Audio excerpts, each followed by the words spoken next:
शुक्लांबरधरं विष्णुं शशिवर्णं चतुर्भुजं प्रसन्नवदनं ध्यायेत् सर्वविघ्नोपशान्तये। ఓం గం గం గణపతియే నమః. అందరికీ నమస్కారం అండి. స్వాగతం సుస్వాగతం మన ఛానల్కి. ఈ వీడియోలో ఈ 2026 సంవత్సరము మే 5 మంగళవారం రోజున అంగారక సంకష్టహార చతుర్థి సందర్భంగా ఈ రోజున ముడుపు అనేది ఎలా కట్టుకోవాలి, పూజా విధివిధానం అనేది ఏ విధంగా చేసుకోవాలి, ఉపవాస నియమాలు ఏమిటి, ఈ నెలలో గణనాథుని కొలిచేటువంటి నామం పేరు పీఠం పేరు ఏమిటి, చంద్రోదయ సమయం ఎప్పుడు, అలాగే మొదటిసారి చేసుకునేవారు ఈ మాసం నుంచి ప్రారంభించవచ్చా, ఇలా ప్రతి ఒక్కదాని గురించి క్షుణ్ణంగా ఇప్పుడు ఈ వీడియో ద్వారా తెలుసుకుందామండి. సంకటహార చతుర్థి అంటే మనుషుల కష్టాల నుండి గట్టెక్కించేది సంకటహార చతుర్థి వ్రతము. విఘ్నాలను తొలగించే గణపతికి అత్యంత ప్రీతిపాత్రమైన తిథుల్లో ప్రధానమైనది చతుర్థి తిథి. ఒకవేళ సంకటహార చతుర్థి మంగళవారం కాని వస్తే దానిని అంగారక చతుర్థి అని అంటారు. అలా కలిసి రావడం చాలా విశేషమైనటువంటి పర్వదినము.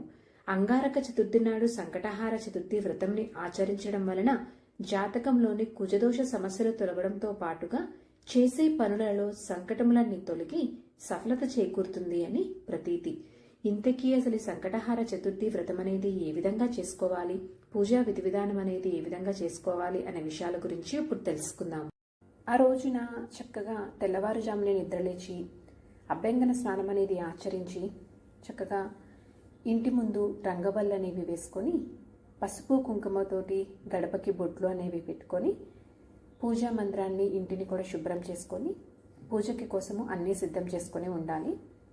అయితే ముడుపు అనేది ఎలా కట్టుకోవాలి అనే విషయం గురించి ఇప్పుడు తెలుసుకుందాము. పూజా మందిరంలో ఎరుపు రంగు ఉన్నటువంటి జాకెట్ ముక్కను తీసుకొని దానిని ఇక్కడ నేను చూపిస్తున్న విధంగా నలువైపులా ఆ జాకెట్ ముక్కకి పసుపు కుంకుమ బొట్లు అనేవి పెట్టుకోండి. ఇలా పసుపు కుంకుమ బొట్లు పెట్టుకున్న తర్వాత 3 గుప్పెలతోటి బియ్యం అనేది తీసుకొని ఆ జాకెట్ ముక్కలోకి వేసుకోవాలండి. ఇలా బియ్యం వేసుకున్న తర్వాత 5 ఒక్కలు అలాగే 5 పసుపు కొమ్మలు కూడా పెట్టుకోవాలి. కొందరు వచ్చేసి కొబ్బరి చిప్పలు ఖర్జూరంని కూడా తమలపాకులు కూడా పెట్టుకుంటూ ఉంటారండి. ఇలా పెట్టుకున్న తర్వాత దక్షిణలాగా 11 రూపాయలు కానీ 21 కానీ 51 కానీ ఎంతైతే అంత దాంట్లోకి పెట్టుకొని ఇప్పుడు దానిని ముడుపులాగా కట్టుకోవాలి.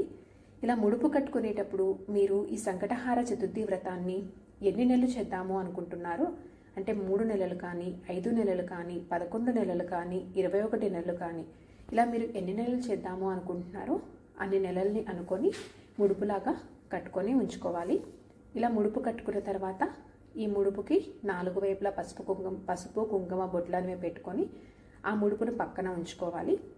ఇప్పుడు పూజా మందిరంలోనే స్వామివారి ఫోటోకి పసుపు కుంకుమ గంధమ బొట్లు అనేవి పెట్టుకొని వస్త్రం కూడా వేసుకొని ఆయనకి ఎంతో ఇష్టమైనటువంటి ఎరుపు రంగు పుష్పములతోటి స్వామివారిని అలంకరించుకొని ముందుగా మనం సిద్ధం చేసుకొని ఉన్నటువంటి ఆ ముడుపుని స్వామివారి ముందు ఉంచి మన మనసులో ఉన్నటువంటి కోరికని ఒక సంకల్పంలాగా చెప్పుకొని దీపారాధన అనేది చేసుకోవాలి.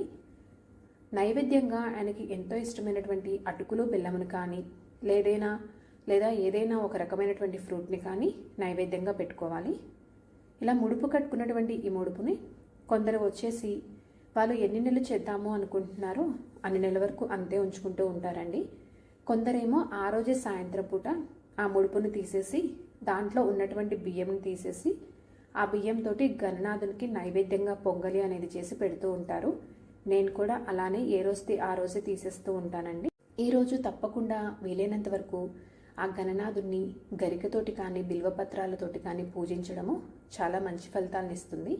మీకు ఒకవేళ వీలైతే ఈ రోజున ఉదయం పూట స్వామివారి దగ్గరలో ఉన్నటువంటి ఆలయానికి వెళ్ళి ఆయనకి ఒక 5 కానీ 11 కానీ ప్రదక్షిణాలని చేయడము మర్చిపోకండి. మీకు కుదిరితే కనుక అలా చేసుకోండి. అయితే ఎవరైతే ఈ సంకటహార చతుర్థి వ్రతాన్ని చేద్దాము అనుకుంటున్నారో వారు తప్పకుండా ఉపవాసం అనేది ఉండాలండి.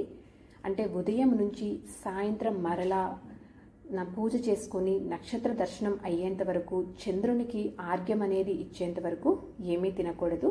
మీకు ఒకవేళ మీ దేహస్థితి అనేది అనుకూలించలేకపోతే పాలు కానీ పండ్లను కానీ తీసుకొనవచ్చును. ఈ రోజున తప్పకుండా ఓం గం గణపతియే నమో నమః అనేటువంటి ఈ మంత్రంని మీకు ఎన్నిసార్లు వీరైతే అన్నిసార్లు జపించుకోవడం వల్ల చాలా మంచి ఫలితాలు అనేవి ఉంటాయి. ఇలా పొద్దున పూట పూజ అనేది చేసేసుకొని యథావిధిగా మీ పనులన్నిటినీ చేసేసుకోండి. మరలా సాయంత్రం పూట మీరు స్నానం అనేది ఆచరించి మరలా తిరిగి పునః పూజ అనేది ప్రారంభించాలి. ఈ పూజని మీరు పూజా మందిరంలో అయినా చేసుకోవచ్చు, లేదా ఎక్కడైతే మీరు పూజ చేద్దామో అనుకుంటున్నారో ఆ ప్రదేశంలో పీటని ఏర్పాటు చేసుకొని దానిపైన ఒక వస్త్రంని ఉంచి స్వామివారి ఫోటోని కానీ విగ్రహంని కానీ అక్కడ ప్రతిష్ఠించుకోవాలి. స్వామివారికి పసుపు కుంకుమ గంధమ బొట్లతోటి అలంకరణ అనేది చేసుకొని వస్త్రమును కూడా సమర్పించి ఆయనకి ఎంతో ఇష్టమైనటువంటి ఎరుపు రంగు పువ్వులతోటి పూలమాలలతోటి చక్కగా అలంకరణ అనేది చేసుకోండి. ఈ సంకటహార చతుర్థి అనేది ప్రతి నెలలో వస్తుందండి. ఒక్కొక్క నెలలో ఒక్కొక్క నామంతో మనం స్వామివారిని పూజిస్తూ ఉంటాము. 2026 మే నెలలో వైశాఖ మాసంలో ఆ గణనాథుని నామం పేరు చనక్రరాజ ఏకదంత గణపతి అనే నామంతో కొలవాలి. పీఠం పేరు శ్రీచక్రపీఠము. చంద్రోదయ సమయము మే 5, 2026 మంగళవారము రాత్రి 9:54 గణపతి విగ్రహం ఉన్నా కానీ మీరు తప్పకుండా పసుపు గణపతిని చేసుకోవాలండి. పసుపు గణపతిని చేసుకున్న తర్వాత పువ్వులతోటి కుంకుమలతోటి పసుపు గణపతిని అలంకరణ అనేది చేసుకొని పసుపు గణపతిని పూజించుకోవాలి.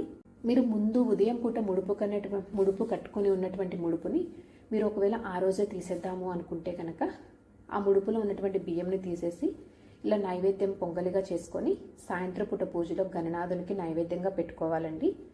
అలాగే ఆయనకి ఎంతో ఇష్టమైనటువంటి అటుకులు బెల్లము ఇంకా కుడుములు ఉండ్రాళ్ళు మిగతా రకాల ఫ్రూట్స్ ఏమైనా కూడా మీరు నైవేద్యంగా పెట్టుకోవచ్చు. మనం ముందుగా గణనాథుని నమస్కరించుకొని ఆ తర్వాత దీపారాధన అనేది ప్రారంభించాలి. దీపారాధన అనంతరము ఆచమనీయం చేసుకొని ప్రాణాయామం కూడా చేసి మన మనసులో ఉన్నటువంటి కోరికను సంకల్పంలాగా చెప్పుకొని కలశ పూజ అనేది కూడా ప్రారంభించుకోవాలి. కలశ పూజ అనంతరము స్వామివారిని ధూపదీప నైవేద్యాలతోటి పూజించాలి. ఆ గణనాథుణ్ణి అన్ని ఉపచారములతోటి పూజించాలి. అంటే గణనాథుణ్ణి షోడశోపచారాలతోటి పూజ అనేది చేసుకోవాలండి. షోడశోపచారాలతోటి పూజించిన తర్వాత ఆ గణనాథుని యొక్క అష్టోత్తర శతనామావళితోటి గణనాథుని పూజ అనేది చేసుకోవాలి. గణనాథుని అష్టోత్తర శతనామావళితోటి పూజించడం అయిపోయిన తర్వాత కొన్ని అక్షింతలు తీసుకొని స్వామివారి పాదాల దగ్గర ఉంచి ఆయనకి స్వామివారికి సమర్పించుకోవాలండి. ఆ తర్వాత సంకటహార చతుర్థి వ్రతకథ అనేది చదవడం ప్రారంభించాలి. మీరు వ్రతకథ చదువుకునే ముందు చేతిలోకి కొన్ని అక్షింతలు తీసుకొని చదవడం ప్రారంభించాలి. వ్రతకథ చదవడం అయిపోయిన తర్వాత చేతిలో ఉన్నటువంటి అక్షింతలన్నీ తీసుకొని ఆ గణనాథుని పాదాల దగ్గర ఉంచి నమస్కారం అనేది చేసుకొని వాటిలో నుంచి కొన్ని అక్షింతలను తీసుకొని ఆ స్వామి యొక్క ఆశీర్వచనంగా భావించి మీ శిరస్సు పైన మీ ఇంట్లో ఉన్న వారి శిరస్సులపైన వేసుకోవాలి. ఆ తర్వాత కొబ్బరికాయ లాంటివి కొట్టుకొని గణనాథునికి హారతి అనేది ఇవ్వాలండి. మనము ఈ సంకటహార చతుర్థి వ్రతం రోజున ఉండ్రాలు చేసుకుంటే చాలా మంచిది.